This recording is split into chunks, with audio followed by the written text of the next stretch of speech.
I'm Father Denzil Fernandes. I'm a Jesuit priest belonging to the Goa Jesuit province. And presently, I am the executive director of Indian Social Institute in New Delhi, which is a premier Jesuit institute in South Asia. It was founded in 1951 by Father Jerome D'Souza, who was a Jesuit member of the Constituent Assembly that was formed to prepare the Constitution of India and the various institutions of the country. So after the institute was founded in 1951, it was engaged in a lot of developmental activities all over the country. And it has engaged in a lot of social research on the various social aspects of our country and ways in which there could be improvement in the lives of the people.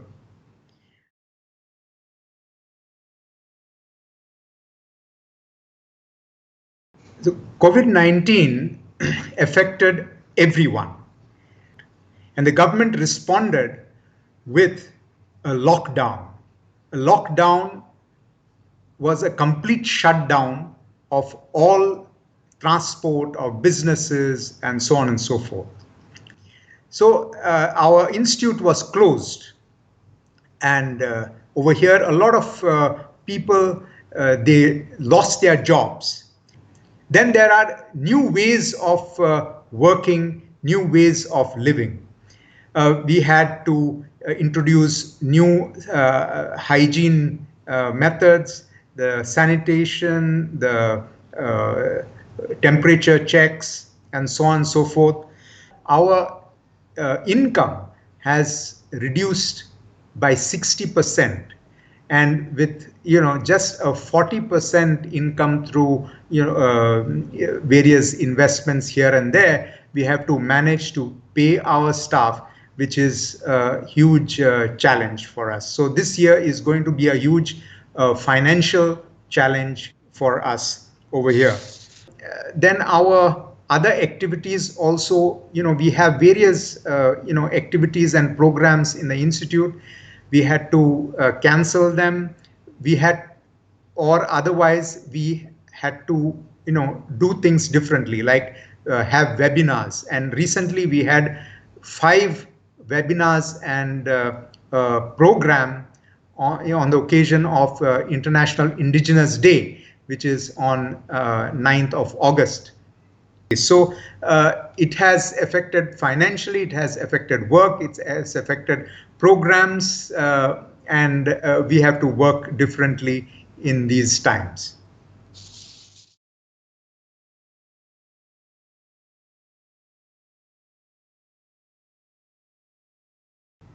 India is a large country of 1.3 billion people, and there is huge inequalities in India. So there is a lot of labor migration taking place from more backward regions of India to more developed regions of India, especially Western and South India. Now, the government has no record of migration and migrants. And migrants has not been on the policy agenda of the government. So when the government announced a national lockdown, they had no idea about how it would affect migrants. And it was only when a lot of migrants lost their jobs, lost their dwellings because they were evicted by the house owners. They had no option but to go to railway stations, go to bus stations, and try to find ways of going home. There were no trains, there were no buses. Many of them just walked hundreds and thousands of kilometers to go home. It is only more than a month after the lockdown that the government realized that they had to do something, and they decided to introduce trains to transport them home. And it took, nearly 2 months for the government to reach uh, at least 7-8 million people back home by train itself, not other means of transport. So I think nearly 50 million migrants, they moved out from their place of work home. Okay, so this has been one major tragedy that has unfolded in India and in South Asia. As far as the attitude towards the migrants is concerned, uh, there are two things: migrants and refugees. Migrants are Indian, but there are also refugees who are not from India. Refugees from India, they suffered a lot. They had no food, no income, and so we had to help them. We have Jesuit Refugee Service also based in our institute, and through the Jesuit Refugee Service, we were trying to provide some food handouts to these people. As far as the migrants are concerned, we engaged in a We for Migrants campaign. We launched, webinars on migrant issues. We also did some fundraising, and a lot of Jesuits all over the country and all over South Asia tried to help the migrants, especially those who were stranded and those who needed assistance. Uh, the government, initially they had no idea about the migrants.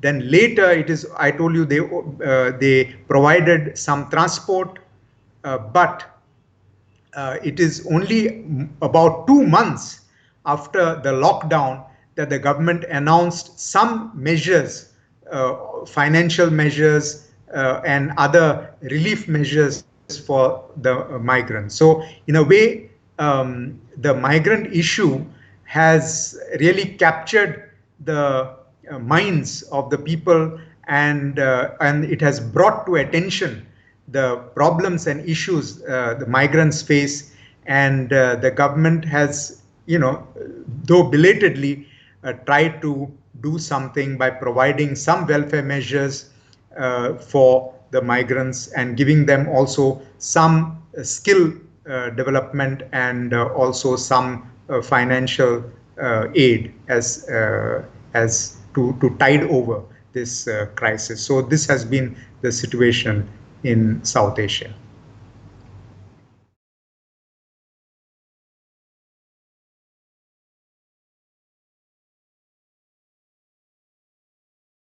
One of the major lacunae in South Asia and India in particular is our very poor social protection measures.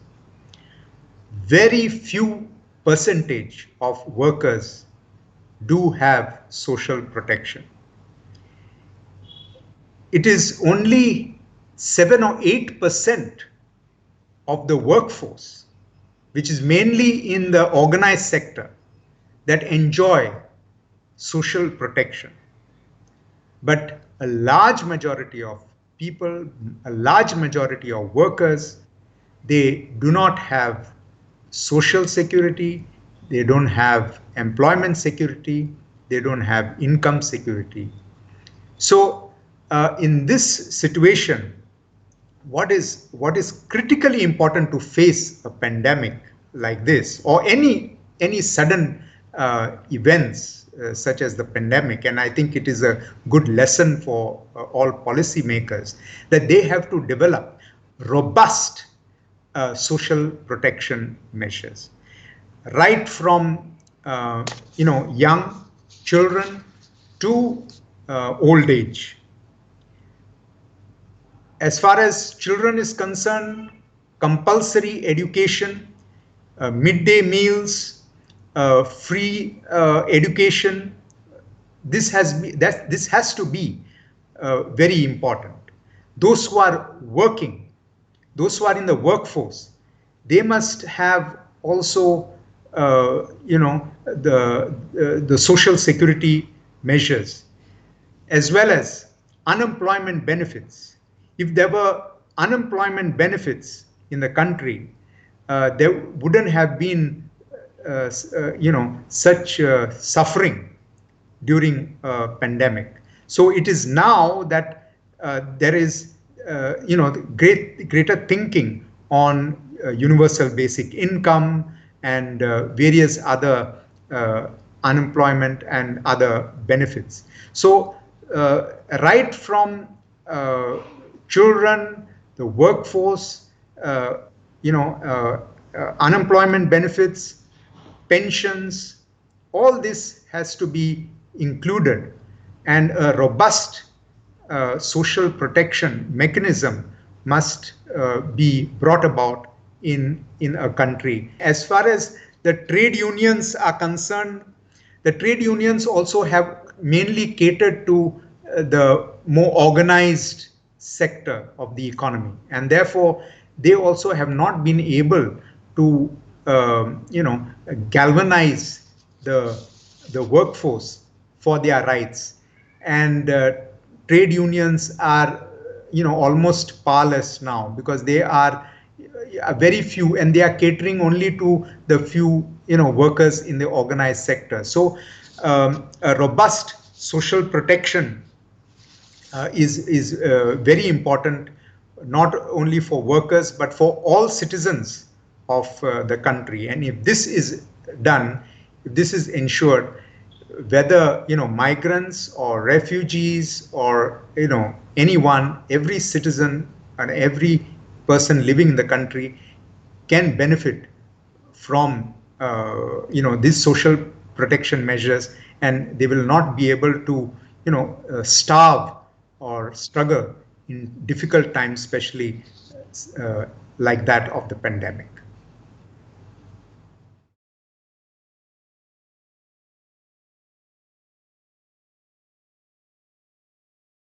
The church has played a very important role as far as providing education, healthcare, and social services in our country and in South Asia as well.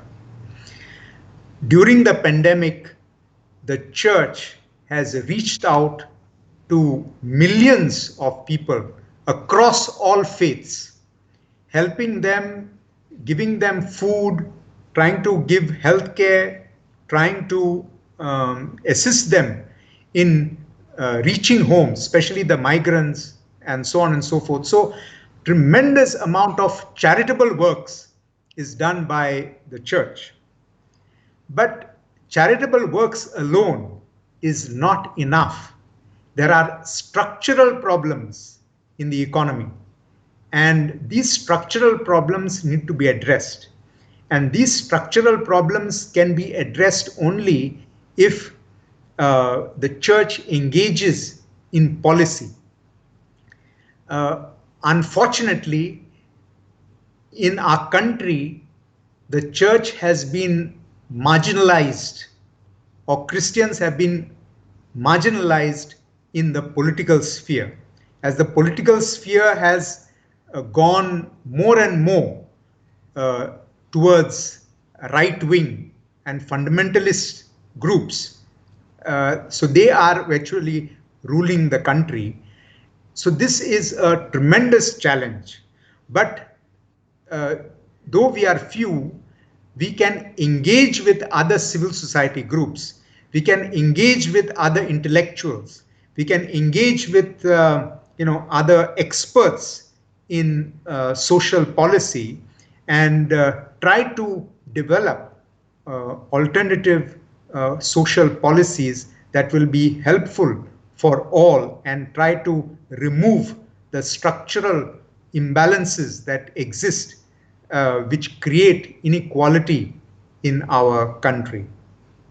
Uh, our country, was a more socialist type of government, and the economy was more welfare oriented. But in recent times, especially after neoliberal policies um, have become the vogue of the times, um, the situation has changed, and most of the government policies are only catering to the corporates and the business class, the rich and the powerful. And it is a huge challenge for us to make the voices of the poor, the marginalized, the lower caste, the indigenous people, the backward classes of our country and minorities, to bring their voices to the fore and to influence policy. That is becoming a huge challenge. But I think we should not lose hope, because the pandemic has shown that government has to focus on marginalized groups rather than corporates. So I hope that government has learned its lessons, and they change and try to address the structural imbalances that are there in the economy.